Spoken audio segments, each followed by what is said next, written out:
welcome. This is Erica Glessing, and you're joining me on the first Sassy Sunday of 2019 on the Erica Glessing Show, where you receive 8 minutes of inspiration.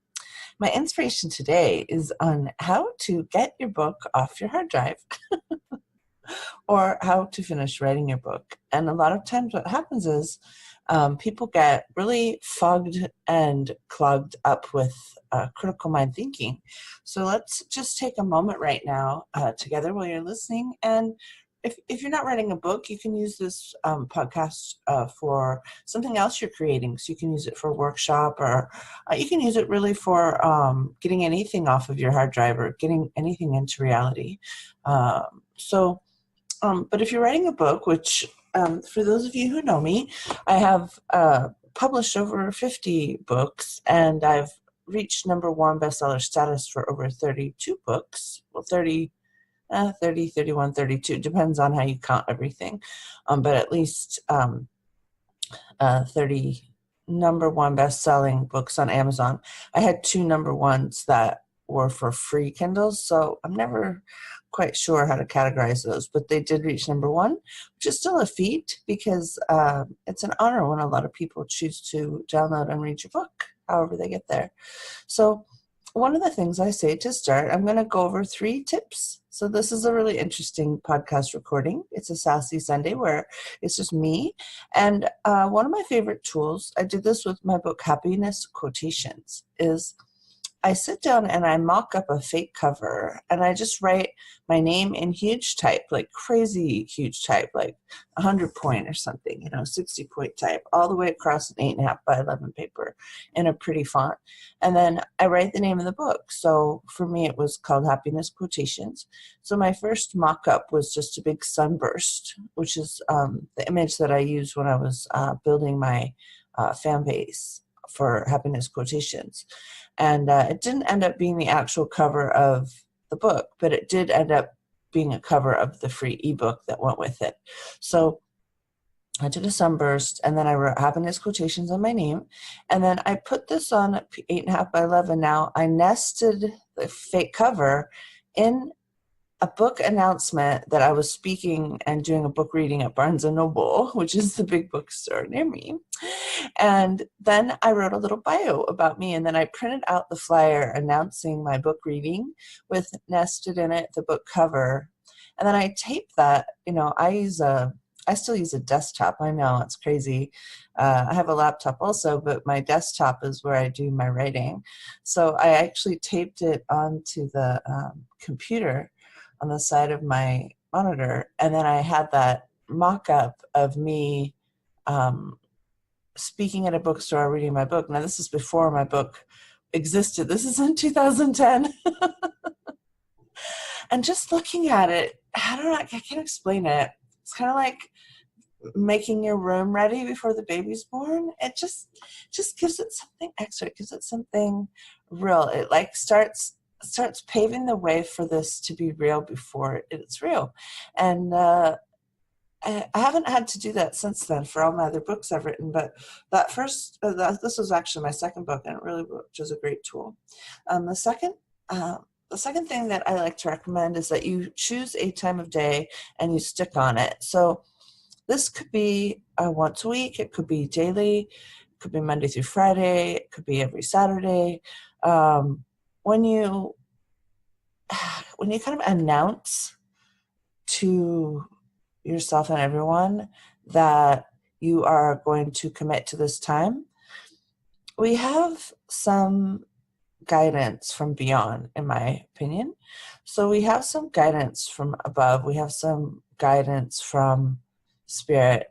When we announce a time and we stick on it, it gives every kind of paves the way for that time to be sacred. And you can then during that time, if you're stuck, like you want to work on your book, but you're kind of like, I don't know what to write, you just want to start typing in or writing, I don't know what to write, I'm not sure how to write, I'm not clear what I should write about. So if you commit to writing during that time, and a habit takes 21 days to put in stone. It's kind of the first time you go to the gym. It feels kind of awkward driving there. You kind of put your stuff in a bag. You're not sure if you're bringing the right shoes or whatever, you know. The first time's really awkward, but about the 21st, 22nd day, it really helps to be in that space of that. Like, it gets easier and easier. Just keeps getting easier and easier. Isn't that cool? So I just wanted to give you guys some practical tips that you could use right now to get going and get that book off your hard drive. Last one is publishing. As a publisher, I see a lot of people get really stuck around publishing. Like, they can't write the book till they know exactly how it's going to be published. But some books need to actually be written before the publishing is clear. So what I did with my first book, my parents were publishers and my grandfather was a publisher, so he's a printer. So I really do have a lot of genetic past of ink in my veins. And I knew my book would be published just because everything I've ever written has been published almost. And I was a journalist, so I was paid to write for a decade. So I really had an awareness that my book would indeed have a publisher. I didn't know exactly who, but I did have complete, I was just completely aware my book would be published. I knew it would. And then I shopped publishers, but I came from a place of knowing it would be published. And then I looked around at books that were like it. My first book was called Prospect When You Are Happy. And I looked around at books that were kind of self-help, positive books for entrepreneurs. And I did get a really great conversation with Wiley. And I had a really great conversation actually with Keller Williams printing arm there. They've actually published books. And I ended up working with a publisher in Oregon who published a lot of independent mom writers. And at that point, my kids were 1, 2, and 3. And she was the perfect publisher for me. She understood my, both my sort of, well, she loved my talent, loved my book, and she believed in it, which was really important to me. Plus, she understood my constraints with little children at home, that I didn't want to do a big, huge national tour. I needed to be kind of remote and do my book promotion remotely. So I was able to find like the perfect publishing company for my book after I'd written it. So I want to encourage you to stay out of the whole drama of needing to know every single bit. Now, having said all of that, and I've been doing this show, this is my 3rd year. I don't promote myself very often, but Happy Publishing is a full-service publishing company, and we do like to publish entrepreneurs and lightworkers.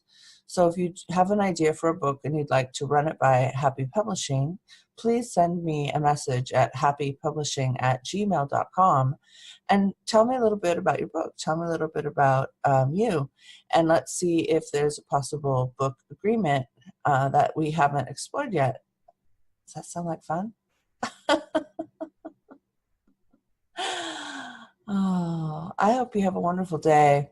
It's so important to write and not think about writing, but to actually write. It's a very different energy. So I encourage you to sit down and actually write and just start getting some of those messages that would like to be born through you out into the world a little bit more. And trust yourself, trust your guidance, trust your knowing. I always recommend that. Have a beautiful day, and this week we're going to have some great guests. I have a psychic lawyer. I swear to gosh, he's a psychic lawyer. We could not have had more fun. That interview's coming up tomorrow. His name is Mark Anthony, and oh my gosh, stay tuned. He rocks. You're going to love the show tomorrow, and have a wonderful rest of your weekend.